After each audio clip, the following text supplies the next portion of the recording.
Namaha. Kirtanamanavistam sthapitam yena bhutale swayam rupakaramayam dalati swapadantikam.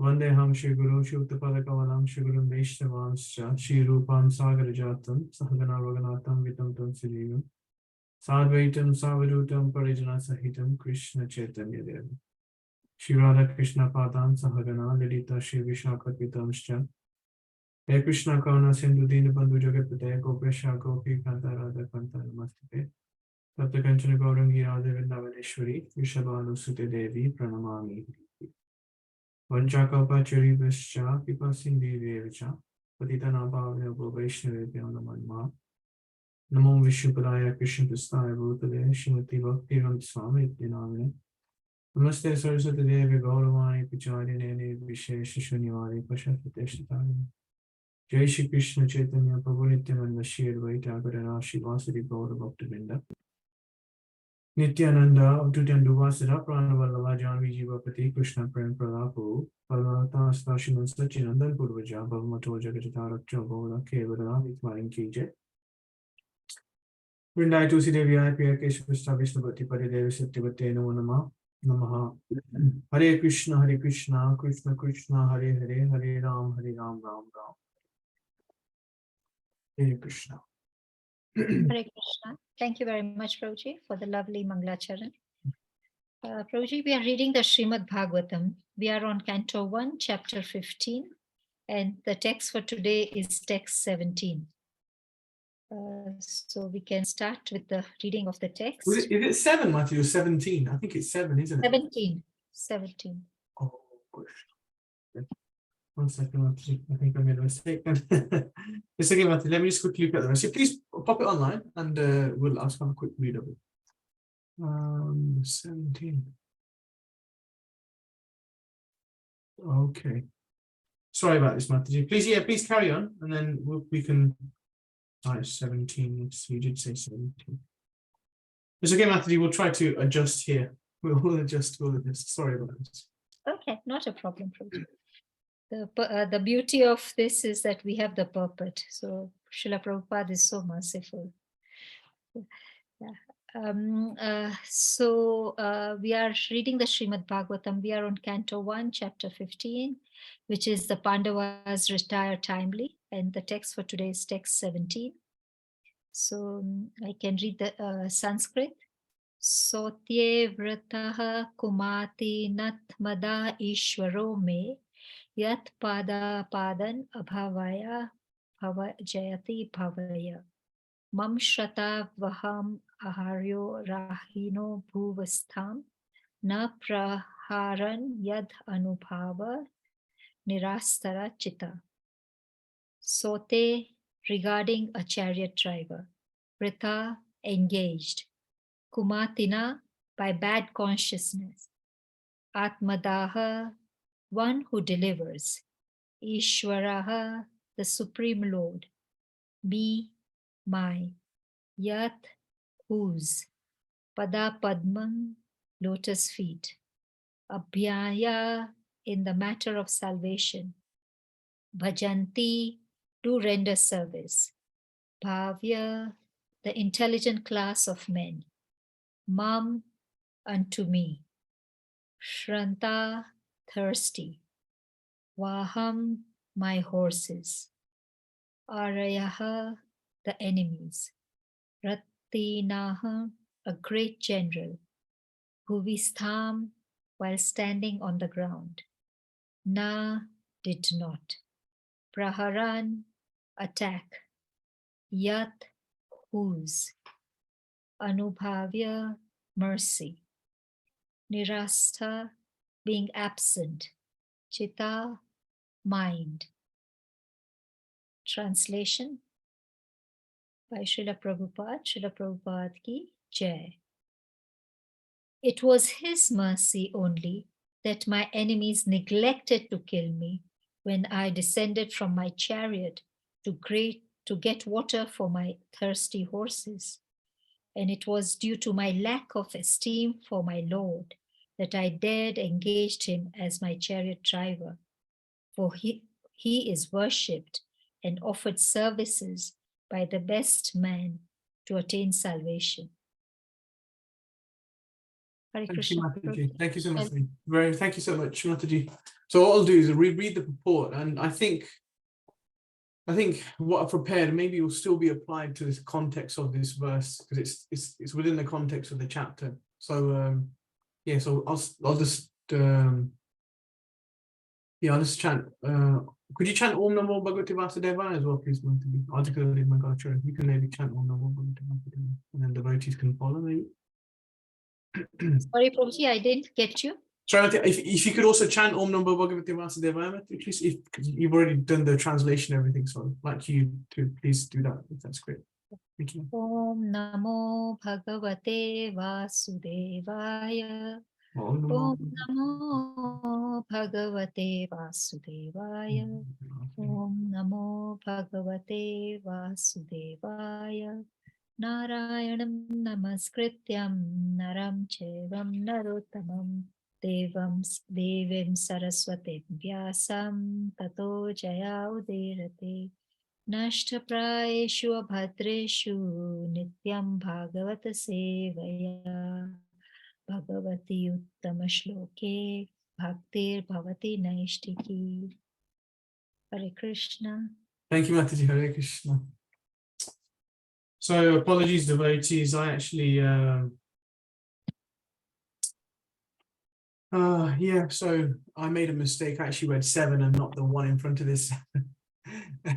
So I'm very sorry. But I think, yeah, like I said to Mataji, that we were able to transfer some of the understanding, some of the reflections to also this verse as well. So let's do the purport written by Srila Prabhupada. So the Supreme Lord, the Personality of Godhead, Sri Krishna, is the object of worship by both the impersonalists and by the devotees of the Lord. The impersonalists worship his glowing effulgence emanating from his transcendental body of eternal form, bliss, and knowledge, and the devotees worship him as the Supreme Personality of Godhead. Those who are below, even the impersonalists, consider him to be one of the great historical personalities. The Lord, however, descends to attract all by specific transcendental pastimes, and thus he plays the part of the most perfect master, friend, son, and lover. His transcendental relation with Arjuna was in friendship, and the Lord therefore played the part perfectly, as he did with his parents, lovers, and wives. While playing in such a perfect transcendental relation, the devotees forgot, by the internal potency of the Lord, that his friend or son is the Supreme Personality of Godhead, although sometimes the devotee is bewildered by the acts of the Lord. After the departure of the Lord, Arjuna was conscious of his great friend. But there was no mistake on part of Arjuna, nor any ill estimation of the Lord. Intelligent men are attracted by the transcendental acting of the Lord with a pure, unalloyed devotee like Arjuna. In the warfield, scarcity of water is a well-known fact. Water is very rare, and both animals and men working strenuously on the warfield constantly require water to quench their thirst. Especially wounded soldiers and generals feel very thirsty at the time of death, and sometimes so happens that simply for want of water, one has to die unavoidably. But such scarcity of water was solved in the Battle of Kurukshetra by means of boring the ground. By God's grace, water can be easily obtained from any place if there is facility for boring the ground. The modern system works on the same principle of boring the ground. But modern engineers are still unable to dig immediately wherever necessary. It appears, however, from the history as far back as the days of the Pandavas, that big generals like Arjuna could at once supply water even to the horse, and what to speak of men, by drawing water from underneath the hard ground simply by penetrating the stratum with a sharp arrow, a method still unknown to the modern scientists. Oh, this is really nice. Just reflecting on the actual verse. So these days, I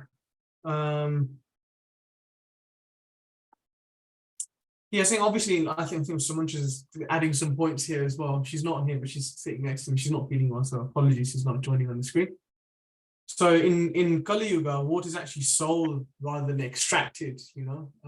Whenever we go to a shop or whenever we go to, for example, India, a lot of water is actually sold in bottles. Whenever we travel, we have to purchase water, where it's something that's naturally available, you know, and it's extracted from the ground and people utilize it for monetary benefit rather than sort of supplying it. And especially in sort of developing countries, it's a big problem where they can't get clean water, sanitary clean water, and that creates loads of disease, you know. So that's basically Kali Yuga for you. Yeah, and I think this point, I think when I was reflecting on verse number 7, I know it's not the same verse, but that especially the start of the verse is it was by his mercy only that my enemies neglected to kill me when I descended from my chariot. So yeah, as like when we think about the power of the Lord, you know, because one of the verse I was actually thinking and reflecting on, I think there's one verse, I think is number 15 prior to this, you know, Arjun's actually reflecting on let's see what I was thinking now. 12 maybe. Krishna, give me 1 second. So when Arjuna says, you know, let me think.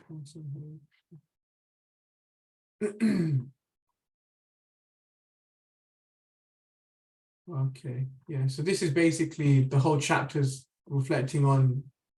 So when the Pandavas are retiring, so Krishna's basically left the planet. Arjun's coming back to see his family, and he's grief-stricken, and everyone's realizing that Krishna's leaving. And despite Krishna leaving, Arjuna still remembers what Krishna told him in the Bhagavad Gita. So this is actually one of two of the favorite verses from this chapter for myself. And the second one is when Arjuna, you know, said Arjuna vacha vanchito vaham maharajo. Let me think now. Okay, 1 second. Just gonna get my notes up because I actually recite this verse every day in the morning. I'm just gonna look at the English translation of it.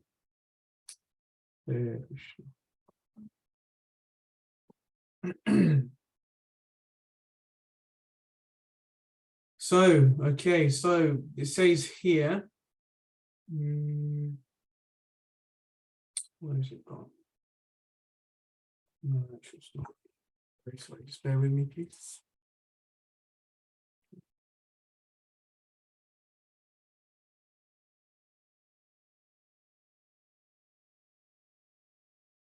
It's 5:15, 15:5, I think it is.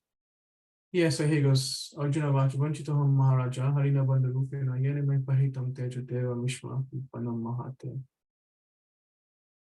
Yeah, so okay, so O King, the Supreme Personality of Godhead Hari, who treated me exactly like an intimate friend, has left me alone. Just my standing power, which is astonished even the demigods, is no longer with me. So this is reflecting on this power, you know, that we have this power that's given by Krishna. And, you know, whenever we do our activities, often we should reflect on, you know, where we're getting this power from, you know, to do our activities. And sometimes, well, most of the times, I think, oh, it's my doing, but it's actually not my doing. It's Krishna's giving me the power to do it. And as long as I stay humble and remember that, then despite anything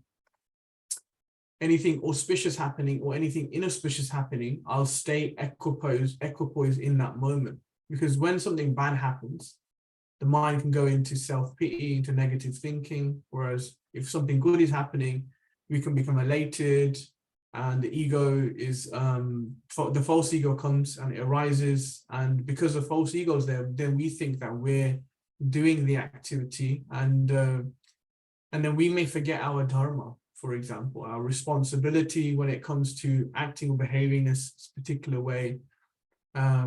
You know, how to speak with people, how to interact with them, how we should carry ourselves.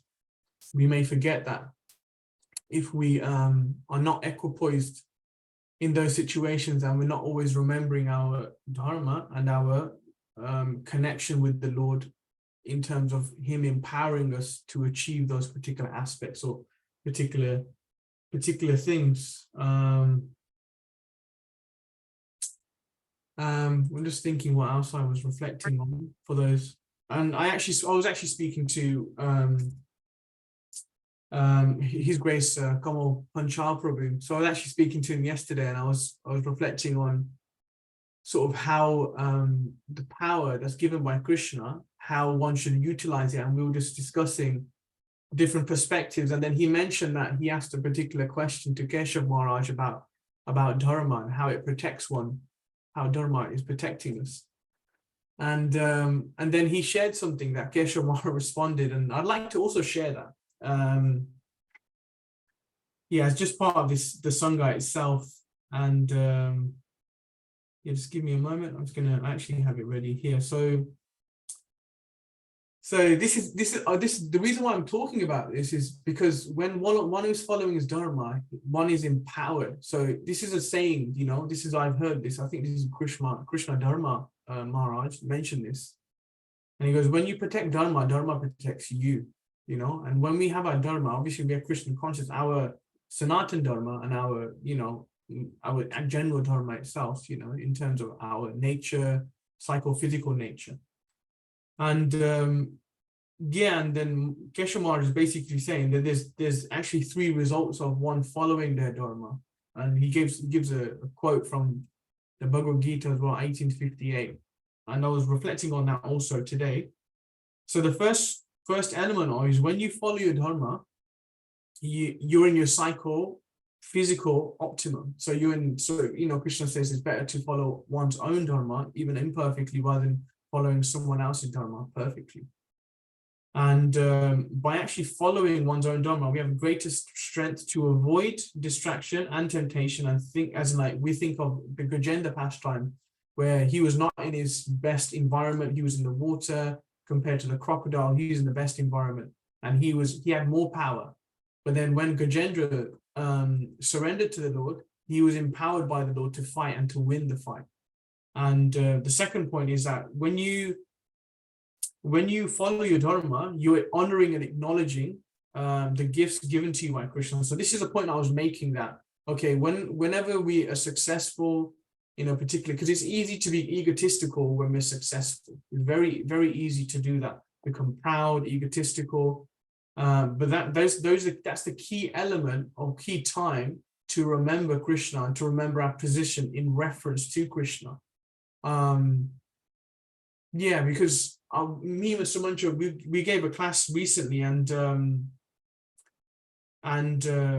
one of the first elements one needs to understand is the Sambandha relationship. So the Sambandha Abhideya Prayojana, you know, and that's basically our Sambandha with Krishna, our relationship with Krishna, and understanding that who is Krishna, who are we, and what is material nature, what is material existence. So this is important because this is the first step of bhakti. This is the first step. So this is our first connection, the Sambandha. This is us establishing our connection with Krishna. Because if we forget what our Sambandha is with Krishna, that especially in this situation, if, for example, we're given a particular quality, we have a particular success, we have material wealth. When we forget our connection with Krishna, then we think that all we're reflecting on is who we are and what is our connection to material energy, the material existence. And we think we're superior to material existence, but in relations, we already know that we're not superior, you know. We're praja, you know, as in we're the marginal energy, and the material energy is actually stronger than us. We know that from the scriptures, right? So whenever we remember our Sambandha with Krishna, we can easily overcome a situation where we can become proud, egotistical, yeah, and because that will eventually lead to downfall. And Keshav Maharaj actually gives the reference from the Bhagavad Gita. So this is 1858. So if you become conscious of me, you will pass over all the obstacles of conditioned life by my grace. So it's by the grace of Krishna that we can overcome these different situations. If, however, you do not work in such consciousness, but act through the false ego, so this is thinking aham mameti, that's I am, from the concept of I and mine, that, not hearing Krishna. So we have to be conscious of Krishna. So this is what Krishna consciousness is about. So we have to think from within, and also seek assistance from the devotees, from scripture, and the spiritual master, of course, So, and he says here, but acting through false ego, not hearing Krishna, you will be lost. So being lost, what does that mean? So being lost in material existence, being lost in the cycle of birth and death. And, Prabhupada really makes, a really nice point in the purport itself. I'm just going to read it verbatim. So a person in full Krishna consciousness is not unduly anxious about executing the duties of his existence. The foolish cannot understand the great freedom from all anxiety. For one who acts in Krishna consciousness, the Lord becomes his most intimate friend. So we already know that Krishna is the most intimate friend of Arjuna. And he always looks after the friend's comfort, and he gives himself to his friend, who is so devotedly engaged 24 hours a day to please the Lord. I'm not sure about 24 hours a day. I have periods in the day when I'm thinking about Krishna. For example, I have different alarm times. Like I have one at 9 o'clock, when I start work, and then I want to have one at 12 o'clock, so it reminds me, and then I have one at 5 o'clock. So by setting those reminders, this is what functions for me. I remember that I'm actually not the doer, I'm serving Krishna. I have a responsibility, and during those times, I actually chant Mangalacharan. I chant Mangalacharan to ask for the blessings of the Lord, to stay focused, to be empowered, to not get proud. Or if there's a particular challenge I'm facing, I pray to the Lord and pray to my Guru Maharaj to help me overcome those challenges. And if I'm able to overcome them, fine. If I'm not, then I keep endeavoring. Right? I keep endeavoring. So that's the second point that Keshav Maharaj is mentioning. And this is a really nice point that Keshav Maharaj makes on top of this, is that when you follow your Dharma, your achievement, service, and contribution is maximized, which draws blessings and gives you further strength and protection to keep doing the same.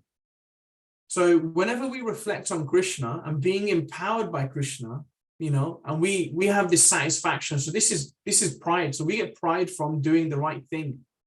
And that's okay, because that encourages us to continue doing the right thing, right? And whenever we're empowered, and whenever we do activity like that, and the devotees see it, the devotees can pray for us, like, please pray, please bless this devotee to continue doing the same. So that attracts more mercy.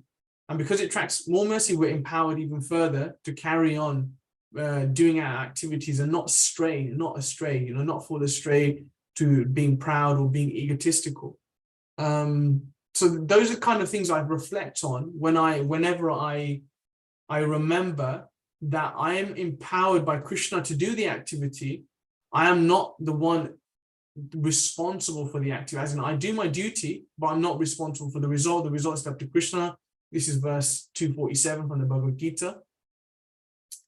So this is something that His Grace Gama Pranchal Prabhu says all the time. So, this verse 247 applies 24/7. So we can meditate and reflect on that verse. That we do our duty, we're not worried about the result. So thinking about empowerment, thinking about doing the right thing and surrendering to Krishna in those particular moments.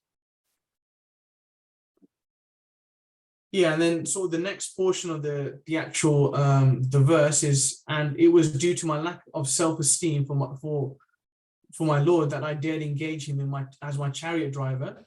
He is worshipped and offered services by the best of men to attain salvation. So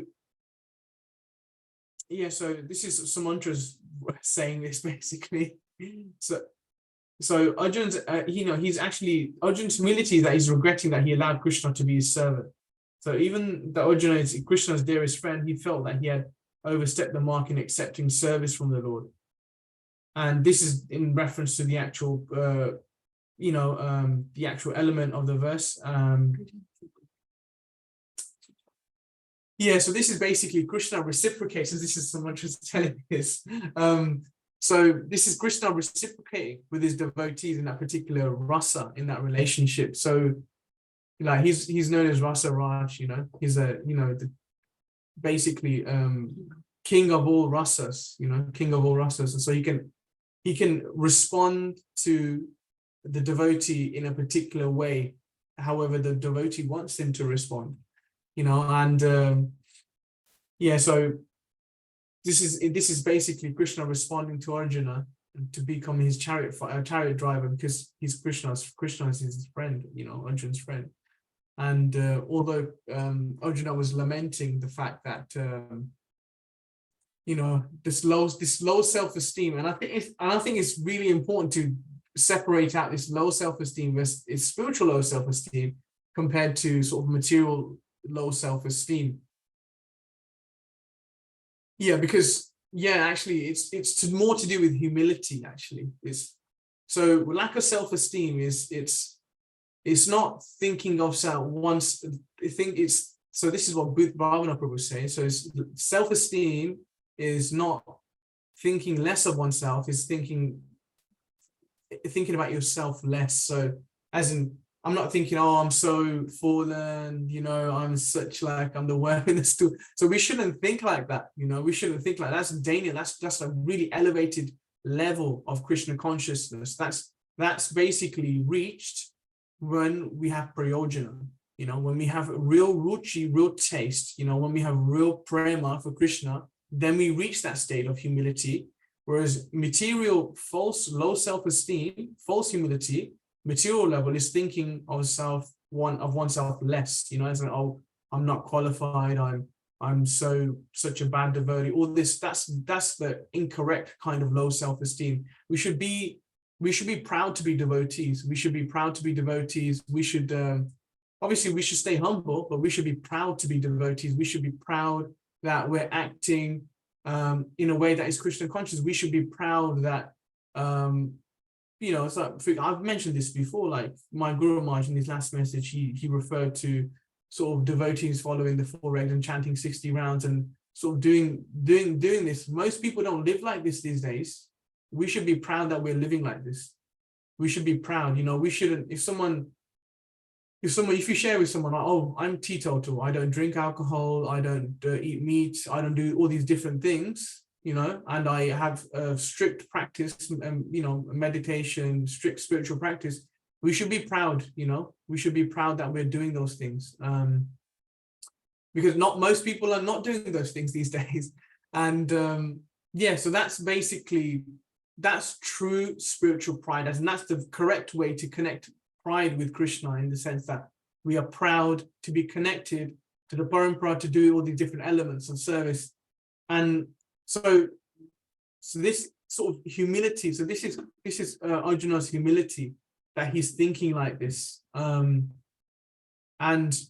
just reflecting on humility is, again, it's sort of when we're empowered by Krishna to do a particular activity, we should always remember our sambandha with Krishna. So we should remember that, okay, I am Praja, I'm the, Prakriti, as in I'm the feminine, Krishna is the male energy, I'm the feminine energy. So basically Krishna is helping me, he's empowering me to do these activities, and he's allowing me to engage with the material energy to be successful in these different elements. And I was actually talking to a devotee, again, come up on Chapra yesterday, and I was reflecting on something that His Holiness Bhakti Rasayan Sagar Maharaj was saying. And he was saying that when someone has money, they want power. And once they have power, they want fame. So when you have all these things, obviously it's very easy to become egotistical, right? But when you have those things, and if you don't use those things, use this money, use the power, use the fame in the correct way, is guaranteed fall down, 100% guaranteed fall down. So whenever we have money, whenever we have power, whenever we have fame, we should use that in Krishna's service. So we have many devotees, very successful devotees, in the Krishna conscious community, that have all these different qualities, this money, fame, power, but they're using it in Krishna's service. They're trying to use this in Krishna's service.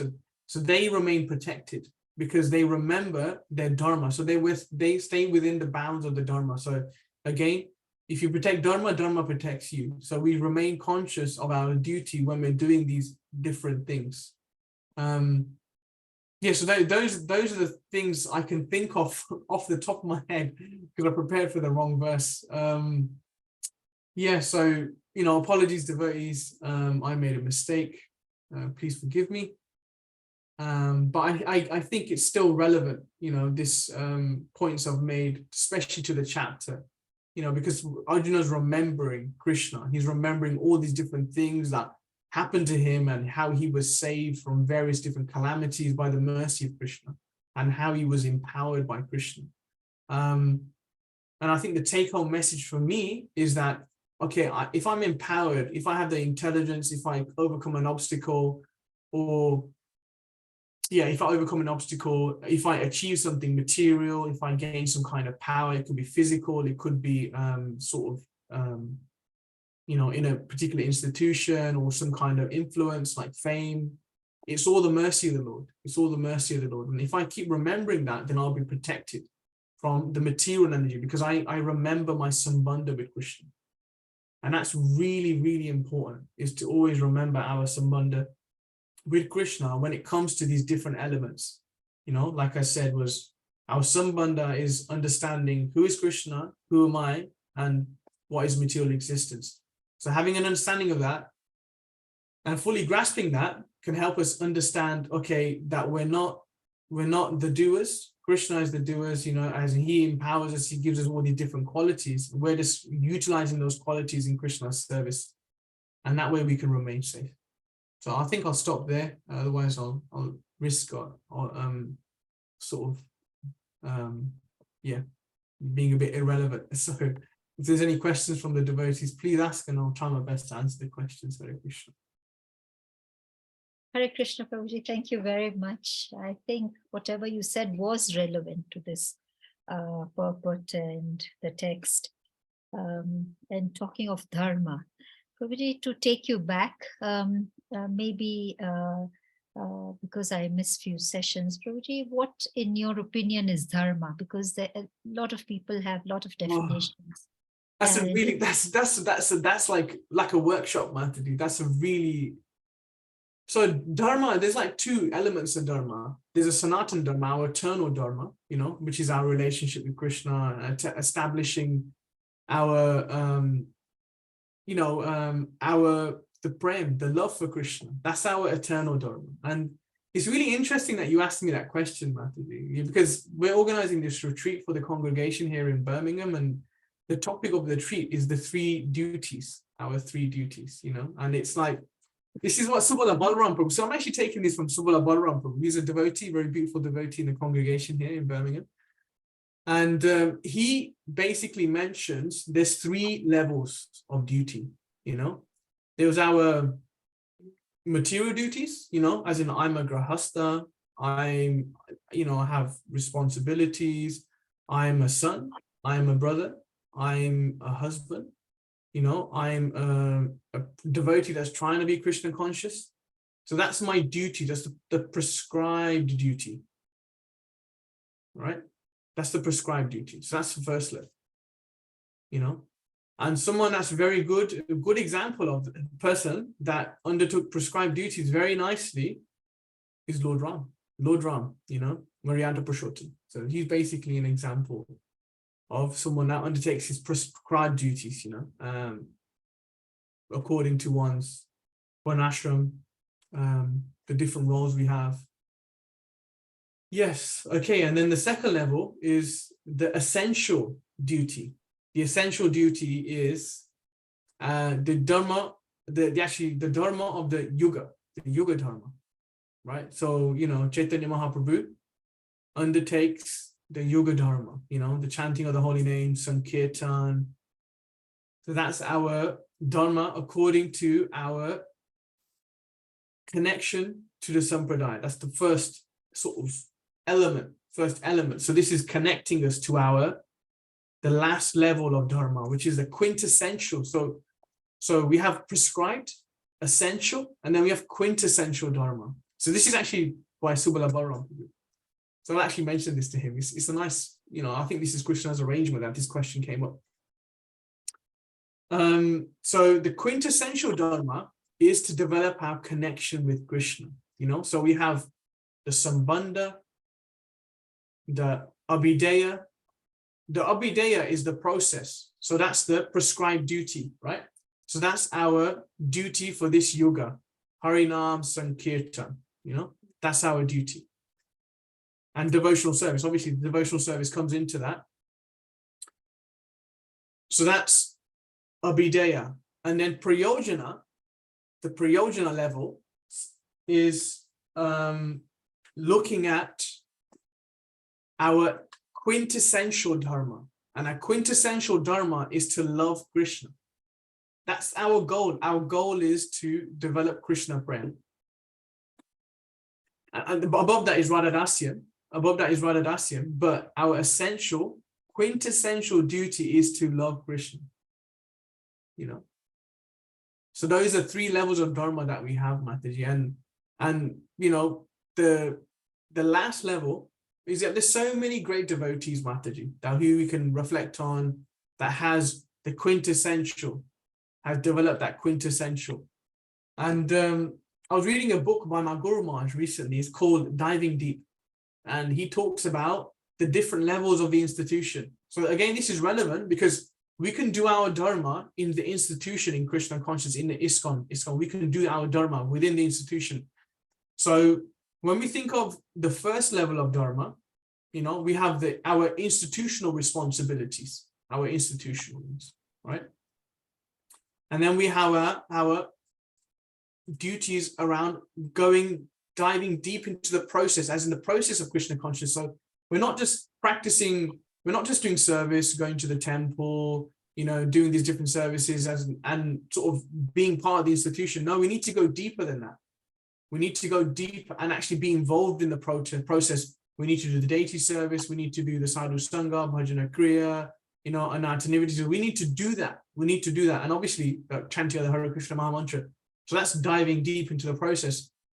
So you got the Sambandha, which is the institutional connection with the institution, and then we have the Abhideya, is the process of devotional service. And then we have the Prayojana, is when we develop that love for Krishna. So it's important that as our Dharma, as a devotee within the institution, we don't stay in the institutional level. We go dive deep into the practice, and then we dive deep into developing connection with Krishna. We're developing that love for Krishna. So that covers the prescribed duty, essential Dharma, as in prescribed Dharma, essential Dharma, and then quintessential Dharma. So that covers the 3 different elements. Yes. Oh, yeah. So this is a nice analogy. So this is someone to remind me of this nice analogy in reference to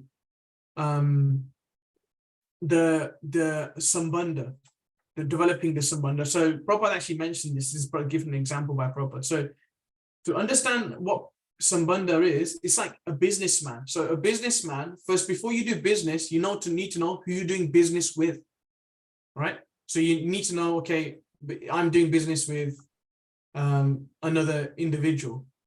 And then when you undertake that business, that's the second level. So that's the Abhideya, the process of undertaking the business. And then the Prayojana is the result of the business. There's monetary benefit, right? So that's the example of us, the different levels of Sambandha, Abhideya, and Prayojana. So Prabhupada actually gives this example. So I hope that answers your question, Mati. It's a bit long-winded answer, but I suppose there's different elements on how you can see Dharma, right? So we have a prescribed Dharma, essential Dharma, a quintessential Dharma. So I think and then when we look at it from an institutional point of view, so we have the institution, we have the process, and then we have the love for Krishna. So that's the comparison. Yeah, hope that explains it. I think Dharma is 3-tiered and complicated. Yes. Unlike sugar, whose Dharma is to be sweet. To be sweet. So that's it. Yeah. No, that's a good point, because if you think about it, it's like, if you think of a table, like a 3x3 table, right? So we have, the different elements, right? And they're almost multiplying by each other. So it's like a grid, it's like a grid. So it is quite complicated, Mataji Dharma, it's quite a complicated, like it's quite a complicated subject. I tried to explain it very quickly through everything I've understood from the devotees. Thank you very much, Prabhuji. It clarified my doubts. Any questions or comments from the group? Please, devotees, please don't be shy to ask any questions. It also helps me too. So really grateful if you could help me develop in my Krishna conscious too.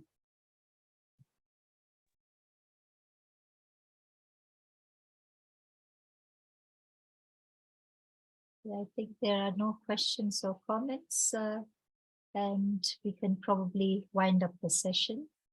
Path Prabhu, are you able to end the session? Hare Krishna, Prabhuji. Then we pranam. Hare Krishna, yes, Mataji, Hare Krishna. Yeah, it's a very nice session, very interactive about the Dharma and how the Pandavas are grateful for the Lord Krishna and so many things. I hope I have also no question, no doubt, Prabhu. Thank you very much, simplified class. Also, thanks all the devotees who are joining here. I request all the devotees, please unmute yourself and chant Hare Krishna mantra. For Prabhuji, please join with us. Hare Krishna, Hare Krishna, Krishna Krishna, Hare Hare, Hare Rama, Rama Rama, Hare. Vancha kalpa tarurvesya kripa sindhubhya eva cha patitanam pavanebhyo Vaishnavabhyo namo namaha. Srila Prabhupada ki jai. It's gonna Prabhu ki jai. Hare Bol, Hare Krishna. Prabhu. Thank you so much, Prabhu. Okay, Hare Krishna. Hare Krishna. Apologies again for my the lack of preparation, but yeah, I'll make sure to do better next time. No, Prabhu, it's very nice class. Thank you, Prabhu. Sometimes these impromptu classes are much better than the one that. Yeah, Mataji, well, Guru Maharaj actually said this point as well. He actually said there's this pastime that Keshav Maharaj would share with the devotees, our God family, and he said one time Maharaj was giving class, the following day in the morning, the Bhagavatam class, and Keshav Maharaj approached his Lordliness Kandapur Maharaj and said, Maharaj, would you like to know the verse that's happening for tomorrow in the class? And Guru Maharaj says, oh, why? Why would you want me to know the verse? He goes, because you can prepare for the class, Maharaj. He goes, no, my life is a preparation. So that's the kind of standard I want to sort of, that's what we're aiming for, Mataji. But unfortunately, we have to prepare for the class. So Guru Maharaj was such a great devotee, elevated. His life was preparation for the class. So yeah. Very good point, Prabhu. Hare Krishna. I forgot to mention, Prabhuji, about water and how we have to pay for water. And this is in my lifetime, like when I was growing up, and this concept of bottling water, putting water in a plastic bottle was so foreign to us. Yeah. Was, probably 40 years ago. And I said, oh, this is never going to happen. And here I'm the one carrying bottles everywhere. It happens. It's so common. Happened in my lifetime. So many changes. Yeah, I think exactly. So someone was basically saying that in the future we'll have to end up paying for air because there's a carbon emissions tax as well, isn't there now? So if a company emits they're allowed to emit a certain level of carbon into the atmosphere, and they have a license for it. And this is obviously deteriorating the environment, the actual earthly planet. So Mother Earth is suffering quite a lot because of pollution of the water and the pollution of the air. So eventually we'll have to pay for air, Mataji, which we're sort of, the companies are paying for at the moment through carbon emissions tax. But maybe we'll have to do. I don't know, Mataji. But hopefully I'm not around for that. So on these two comments, in Delhi they have oxygen bars because the air is so bad. Oh wow, they actually have them. go to breathe oxygen, and they have like oxygen bars. People are breathing in these oxygen Yeah. masks, and then so therefore all the more reason to come to Eldoret, because the air is so pure here. Oh, really? That's great. That's really nice, Mataji. You're very fortunate. You're very fortunate. Yeah. I think especially like a big country where there's loads of nature, you know, it's very sattvic. That's the atmosphere is quite pure, as in you can feel it just by, you know, by breathing the air, basically. Yeah. Okay, Mataji. Hare Krishna. Thank you so much for the session. Apologies again, Mataji. Thank you so much. Not a problem. See you soon, Mataji. Hare Krishna. One more time. Hare Krishna.